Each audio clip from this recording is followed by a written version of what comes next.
Oh, you're working. Hello, it's Pierre from Simple Home Brew. How you going? If you're interested in doing or watching a brew or seeing a brew happen, I have a Mangrove Jack's recipe number 15. It's a gluten-free pale ale. I didn't know it was gluten-free when I grabbed it, but I thought, well, why not? There's people out there who are doing gluten-free products, and they don't like gluten in their diet, so it's probably a good beer to go with. Now, it's an extract. It's brewed by or made by Mangrove Jack's. It's pretty much the same as the other extract tins that we do and the other pear ciders and apple ciders that I've been doing. But it's a beer, and I'm hoping that this will come out good. The biggest thing about this one is I'm using a new fermenter. Now, the fermenter I got from Keg King, I drove down there, paid for it with my own pocket, out of my own pocket. It cost me $399. Comes from Keg King. It's a Apollo Titan. It's this bloke. It's actually stainless steel. I will be getting all the additions that might come with it in the future, and this is thanks to my Patreons who support this channel, and as well as me selling a trailer. If you saw my All Grain video live stream, I talked about selling the trailer and getting some money from that and be able to pay for some of the products that I'm making or using. So this thing is something new. I got it because it was going to last me forever, basically, where the plastic ones don't last forever. You need to test them all the time, make sure that they're going to take the pressure. And I like pressure fermenting. So that's why I have this. It is a fermenter that I'm going to have forever, and I do like making beer. So let's get started, shall we?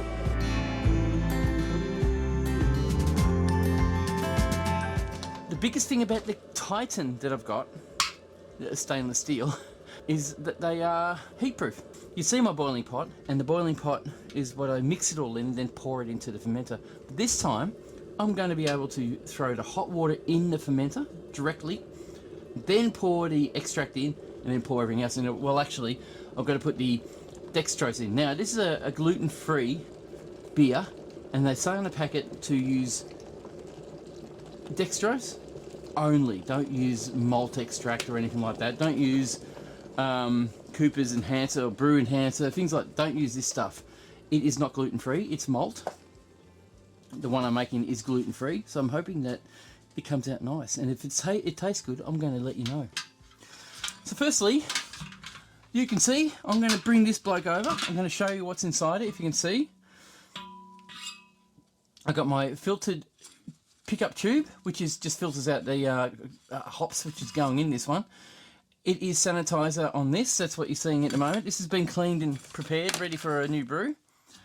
I need to tip out the sanitizer and get rid of that. We've got a little bucket over here. Whoops, sorry guys, it's a bit loud. Now this is a pressure fermenter. It can handle 30 psi.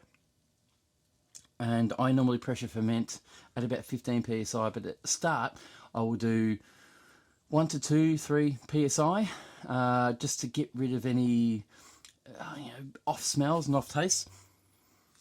That smells like a normal fermenter now. It's quite clean. I do have my spray-on spray-on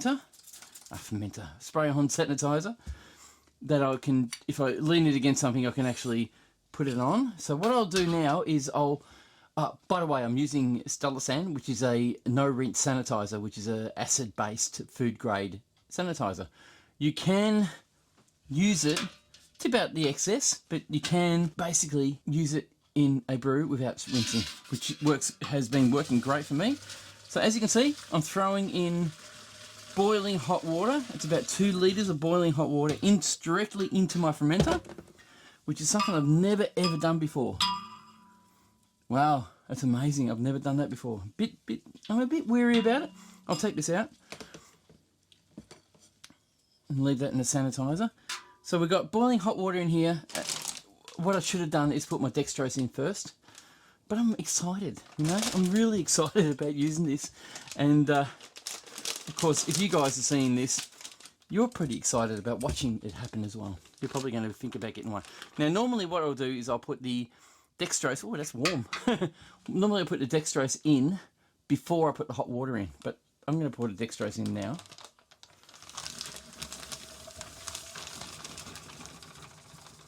Dextrose is just sugar. It's just fine sugar. That's it. Empty. So that's in. poured. I'll get my stirring stick. I'll be careful. I still don't want to scratch this little baby. Now, it is very hot water, 100 degrees Celsius. There's no bacteria that can live in that. I did spray this though. I'll give this a bit of a stir just to make sure that the dextrose is dissolved a little bit. Now, if you don't dissolve it properly, it doesn't matter. The actual, there you go, it's dissolved properly anyway. The actual yeast will dissolve and eat away any sugar that's there, even if it's not dissolved. But that is definitely dissolved. You can probably see it. I'll bring it over a bit closer so you can see from that camera. Yep, you're recording. It's clear. It's been dissolved. So what I'll do now is I'll move that aside. Sorry about the noise again. And open this packet, and I'll show you in these. They have 2 compartments in these packets. Cut it close to the heat sealed seam, right at the top. Discard that and open her up. You'll see, oh, it smells good. Every time. I do love this smell. It reminds me of my childhood life. So we've got hops. This is gluten-free pale ale hop pellets. I have no idea what that is. Doesn't say. This is West Coast, US West Coast yeast. That'd be US West Coast yeast. An instruction manual. Make sure you read it. This will give you all the information on how you should be brewing this. Now I will read this because I need to do a dry hop by the sound of it to get a flavour going. Important read, please read. Do not throw away. Remember, do not throw away. Clean and sanitize. Add 3 litres. Now I added 2 litres because, you know, if you're in England or in a colder climate, 3 litres of hot water, your hot boiling water, is probably ideal. But if I do 3 litres, it's going to be too hot to pitch my yeast. So it says don't add your dry hops until later because it will be added later on. This is still hot. This is boiling hot actually. It's really good. You can feel the actual heat from the fermenter, which is like a heater. In the winter time, when you're making one of these and you put this in a stainless steel fermenter, you're going to get a nice warm shed, which I am now. I'm cozy. Well, it doesn't say much more. Top up with cold tap water, which I'll do, but I will have to put a Camden tablet in it to get rid of my chlorine and chloramine. So the instruction manual tells me that I need to add a dry hop later. So of course, when Mangrove Jacks make this extract, they make it with hops in it already. When they boil it, do the grains, steep the grains, make it all exactly what it is. It's already prepared for pre-fermentation. So when you pop it into your fermenter, it will it's ready to go. So basically you pour it in, there's the sugars you need, the flavours you need, it's all ready to go. When the fermentation slows down, day 5 to day 7, you throw in your dry hops. And they're thrown in. I'm pretty sure, well actually they sound loose in the packet, so we'll find that out in the future when the fermentation slows down. So day 5 to day 7, you throw in your hops. That gives you complete aroma and flavour straight up. Nothing more. They've already put in the hops that they need for this brew. All we're doing is adding more hops to enhance the aromas and flavours in your beer. And of course today we will be putting in yeast to start the fermentation. So this is the extract. It's a really nice smelling extract, so it's obviously nice. Obviously well brewed. It's very thick, as you can see. So we'll put water in that later and thin it all out and clean this bag out. But now I'll put this extract in. So I wonder why Mangrove Jacks are using bags. I really haven't seen bags in anyone else's gear, but these guys are, and I don't think it's a bad thing. It's just tin's recyclable for starters. Now I've just tasted the extract here. It's quite bitter, very strong. Oh, very bitter. Much more bitter than I've ever made a beer anyway. So I wonder if that will translate into the beer when I finish it. So pretty much with extracts, what they do is they basically make the beer, do what we do with the grains and steep them, then they reduce it, basically boil it or heat it until it becomes a molasses. And that's when they put it into a bag. Of course they do it professionally, I guess what professionally is, but it seems to work. Use a couple of things with the bags. I fill it up with water, and it splashes everywhere. And I can shake it to remove or dissolve what's left in it. And do that until it's dissolved. So it's probably a good thing that it's in a bag, to be honest. I'll pour that in. I'll do that again. Right, I haven't measured the fluids I'm putting in.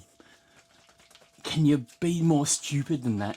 I mean, really. Maybe not.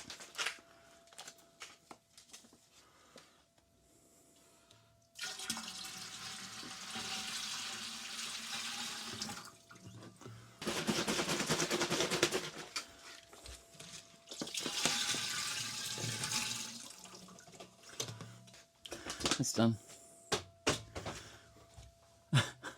Right, so I put in Camden, and I've also filled it up to about, what is it, 12 litres at the moment. I need to top it back up to 23 litres. This is a 30-litre keg. Just need to blast it, give it a bit more of a kick, just get more water in there, just to give it a good fill up. So that was 14, 15, that was 12.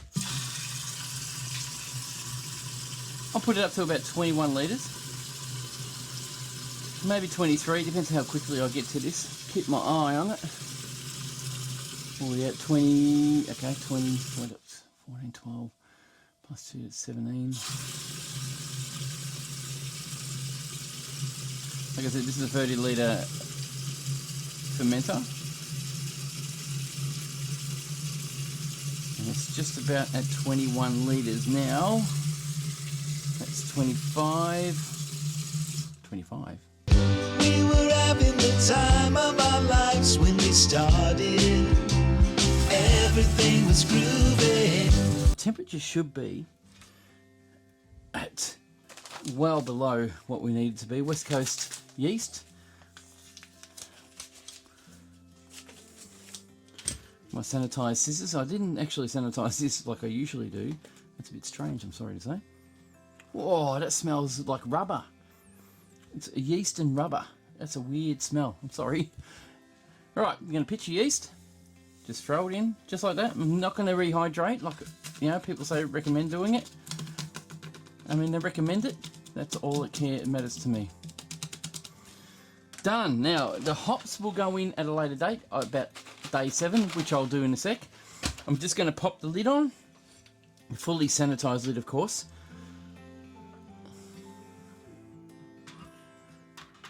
With a pressure control valve, which is a spundy. First though, I will shake this to mix everything together. Like this. So this is my first fermentation in my Titan. Just make sure I get it on the right. This is a gas post. Just throw the gas outlet line on the gas post. And I will put a bit of pressure in to check what pressure this is actually set at. Just to make sure I don't over pressurize it for the first 3 or 4 days. Check our gauge. Our gauge is, I reckon, about 2 psi for now. So I'm going to let that ferment at 2 psi. I'm just washing a bit of molasses off my arms. And leave it for a couple of days just to let it ferment.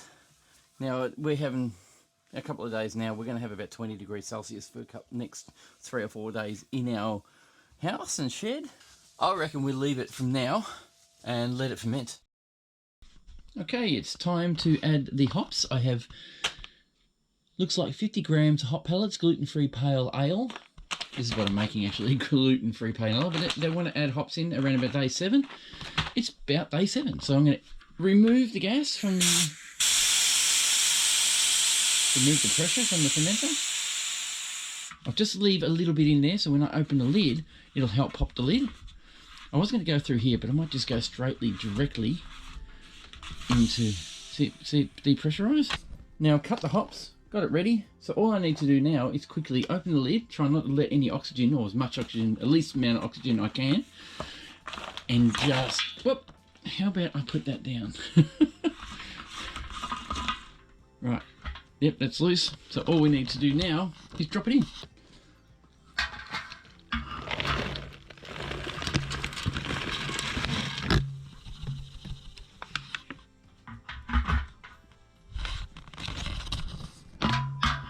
I've just seen I left a stirring spoon in there.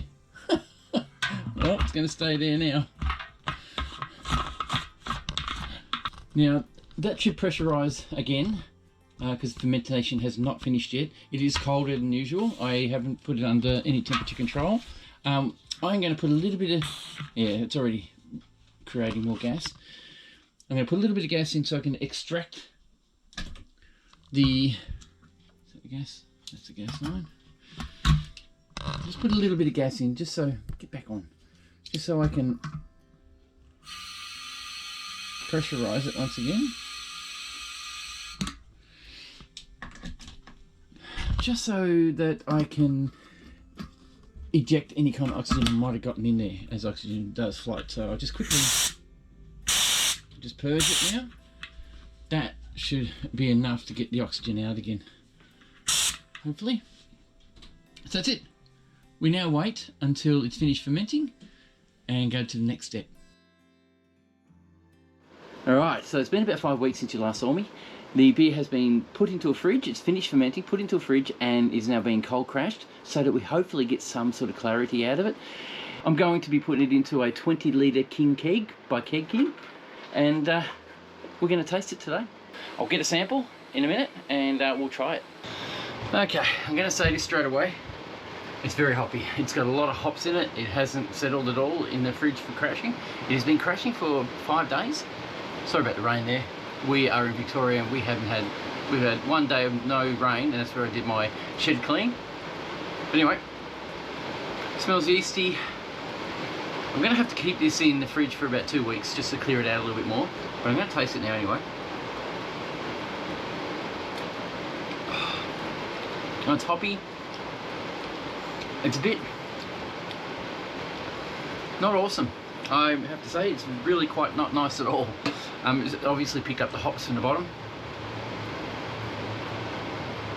So I might have to do a separate tasting on this. There's hardly any carbonation as well, so the carbonation's dropped right out of it. It doesn't taste bad or off. It just doesn't taste right. You know what I mean? I'm going to need to sit that for a while. So what I'll do is I'll wait for a couple of weeks, wait for it to clear out a little in the fridge, and we'll do a proper tasting on it. At the moment I'm not very happy with it, but it probably will settle out a little bit more in the future. So guys, thank you to my patrons for supplying all the funds to be able to make these videos. Thanks for subscribing, and thank you to my Facebook members as well for doing the same. And cheers, have a great one, won't you?